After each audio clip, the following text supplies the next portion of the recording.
Hello again, college football fans. Here we are. The regular season is over. I cannot believe that it has already come to an end and we've completed the regular season. Congratulations to Georgia for becoming the very first SEC Eastern squad to go undefeated in the regular season since 1998. That's quite an accomplishment and quite a feather in the cap of Kirby Smart. And I would like to congratulate him. The Georgia fan base is probably not my favorite group of people, but I do have a great respect and love for Kirby Smart. I mean, he delivered a lot of great defenses to me, and my favorite kind of football is defensive football, and I'm very envious of what he has going on over there at Georgia right now. But I would just like to say that, Kirby Smart is not a coach that I have any animosity towards, because of the relationship that he has with the University of Alabama and the responsibility that he has for a lot of the great moments that I've been able to enjoy over the last decade. I know he's been gone for a few years now, but I would like to say that, and I would like for the Georgia fans to know that I don't like you guys, but I do like your coach. But talking about the nation, talking about the college football playoff. Well, I was wrong about Ohio State, but I'm not the only one. I figured that they had a lock on that conference. But I tell you what, Jim Harbaugh deserves some congratulations. Now, he is a coach that I do have animosity towards for obvious reasons, and I do not like him at all. But I have to give credit where credit is due. They played an amazing game. I got some glimpses of it while I was down there in Auburn. I got to watch some of it on the video board in Auburn's baseball stadium. Me and my buddy like to pregame there for a little while. It's a nice place to pregame in Auburn, and we got to see a lot of that Ohio State-Michigan game. The snow was probably advantageous for Michigan, I would suppose, because when you got a big high-flying passing attack the way Ohio State does, and you're not relying as much on your defense and your ground game as Michigan does, the snow was an advantage to them. No excuses, though, obviously, coming out of Columbus. And I'm sure you wouldn't hear any from Ryan Day or any of those people. But I do think Michigan got a little bit of a break there. But they took advantage of it, and they won a great game. And congratulations, first time in 9 years, I think, for them. So that's huge. Cincinnati took care of their business. Obviously, Notre Dame did as well. And now they're in the clubhouse. They don't have to worry about playing next week in Conference Championship week. Well, we already knew that the ACC and the Pac-12 were shut out. Oklahoma State obviously has kept their hopes alive for going to the college football playoff. It's going to be a tough game for them against Baylor, though. That'll have to be the second time that they've beaten them this year, and that's tough. That's tough to do, beating the same team twice in a season if they're a good team. And usually, if somebody's playing someone twice, that means they are good because it's going to be in some sort of championship game scenario. In my estimation, I think that there's still 6 teams that are alive for the college football playoff. Georgia, Alabama, Cincinnati, Notre Dame, Michigan, and Oklahoma State. And a lot of chaos can still be rendered on this season in this last week. I mean, what happens if Michigan and Oklahoma State both lose? That means Cincinnati and Notre Dame are in if Cincinnati wins. What if Michigan, Oklahoma State, and Cincinnati lose? That could happen. And that actually, if that happens, could open up the door to some of these other folks, maybe Oregon or somebody like that. Iowa. It could open up the door for Iowa, if they win. Especially if that happens, as well as Georgia blowing out Alabama and throwing them out of it, then you've got a lot. Then somebody like Iowa and Oregon actually will be resurrected from the dead. But right now they're dead, and I feel like too many things would have to happen in order for them to come in. So I'm going to stick with the 6 that I mentioned going into next week. And, that being said, I pretty much mentioned the scenarios, the chaos scenarios that could happen. But right now, I feel like those are the ones that are still eyeing the prize. And Georgia did nothing to diminish their concrete number 1 best team in America status. I mean, they're there. And obviously, we'll talk more about what they have left to do in future videos. But moving on to the conference, it was not a very good week for me as far as my picks went, and a lot of that had to do with the two broken teams with their lame duck coaches. But we'll get to that in a minute. First of all, the Egg Bowl.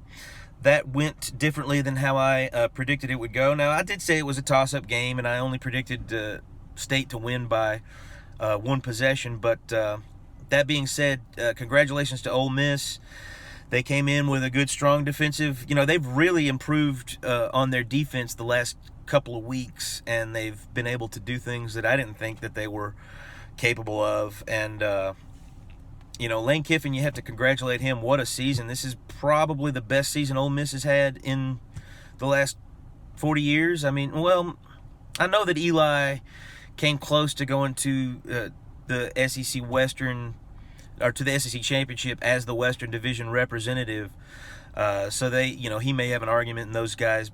But other than that, I can't really think of any Ole Miss season in my lifetime that can surpass this one, at least. Maybe some are close to it and measure up, but Lane Kiffin has delivered them one of the best seasons they could ask for over there in Oxford. Mike Leach has had a good season at Mississippi State too. This was a big time Egg Bowl, as big as the Egg Bowl gets, and Matt Corral and Lane Kiffin were able to pull it out, and all you have to do is congratulate them. They're going to go to a great bowl. They might go to the Sugar Bowl. Who knows? Arkansas beat Missouri a lot more handily than I predicted, but at least that is a winner that I did get right. Missouri and Drinkwitz are still happy because they're going to go to a bowl. Sam Pittman is happy because he's accomplished everything he set out to do this year except beating Bama, and he came dadgum near close to doing that. So he's got nothing to be ashamed of, and the future looks really bright for the Hogs. And they'll get a nice bowl game too. It's not going to be no Music City or Independence Bowl for them. It's going to be a good destination, and I know they're going to enjoy that because it's been a while since Arkansas has been talked about at all after the season's over with. Georgia did pretty much what I predicted against Georgia Tech, except they did get the shutout, which we all knew was a possibility and a distinct probability actually, but they pulled it off. Looked great on offense. That Bowers kid continues to, drop jaws. And, like I mentioned earlier, congratulations to them for completing a undefeated regular season. I know how difficult that is for teams to do in the SEC, and they did it. And hats off to them. And they're gonna, when it comes to rat poison, they better get ready because they're going to be lavished with a lot of praise from the media, and nobody is going to give Alabama very much hope going into that one, which obviously sets up well for Alabama. The setup will be good for Alabama, but let's just hope that everything everybody's saying doesn't turn out to be true, because there is a distinct possibility. The way that our offensive line is playing, I mean, it renders very little hope for us going into that one. Dan Mullen managed to pull out the victory against Florida State. I don't know what the situation going into the bowl will be, but Florida obviously should beat Florida State. Should have never had to come down to a 3-point victory, but after all of the problems and everything that they've had, I mean, the disaster that has been the 2021 season for Florida, pulling out that win was pretty big for those guys, and I know that they're going to enjoy themselves going into the Christmas season. Obviously, I made my own video about the Iron Bowl, classic Iron Bowl, probably my favorite Iron Bowl. The best Iron Bowl that Alabama's won in my lifetime. I'm sure some old timers will talk about Van Tiffin. I mean, I was alive for that, but I don't remember it. And I'm sure the Run in the Mud, Kenny Stabler. I've heard of some things, But as far as my lifetime goes, this is it. This is the best Alabama winning Iron Bowl that I can think of by pretty good margin now. Vanderbilt, Tennessee managed to pull that one out. I can't even remember what the score was, but I feel like it was similar to this. I feel like this is probably the game that came closest to matching my prediction as any other.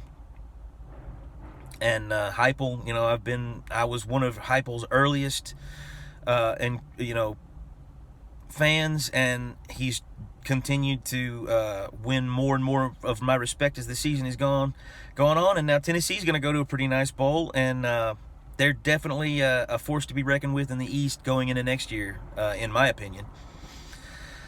LSU and old Coach O, the lame gorilla, finally got his swan song, and I know he was excited about that, and they should be. That was a huge win for them, the best win that they had all year, and it got them bowl eligible. And I mean, let's talk about that. 13 bowl eligible SEC schools this year. That's got to be a new record. I haven't looked at it. I mean, we've only had 14 teams for since 2012, and I don't think 13 of them have been eligible during that time. So this has got to be a record for the SEC, and that's huge. And, even though I predicted them both to lose, I'm glad that they did that. I'm glad that they were able to make that. And like I've said in the past, I'm not an SEC chanter, and but it does make, especially in a year when Alabama has had to struggle to win so many games, we can point to that and say, hey, look at how many bowl teams we had in the conference, and we beat every one of them except for one. So, because Vanderbilt's the only SEC school that's not bowl eligible, and we didn't play them. So there you go. Clemson, South Carolina. Oh, poor South Carolina. Everybody was behind them, including me. I went out on that limb and picked them to win, and then the hammer came down. But that's what happens in these kind of games. Clemson is still a very, very talented team, and especially on defense, and they went out and laid the hammer down. But South Carolina is still going bowling, and I know that they are excited about that. And to wrap it all up, Kentucky really handled business well against Louisville, better than I thought they would. I predicted them to win, but they came out with a blowout over the Cardinals. And that's going to do it for the season. That's going to do it for this video. Thanks again for watching, and I'll have the videos that I mentioned earlier coming out soon. Thanks for watching.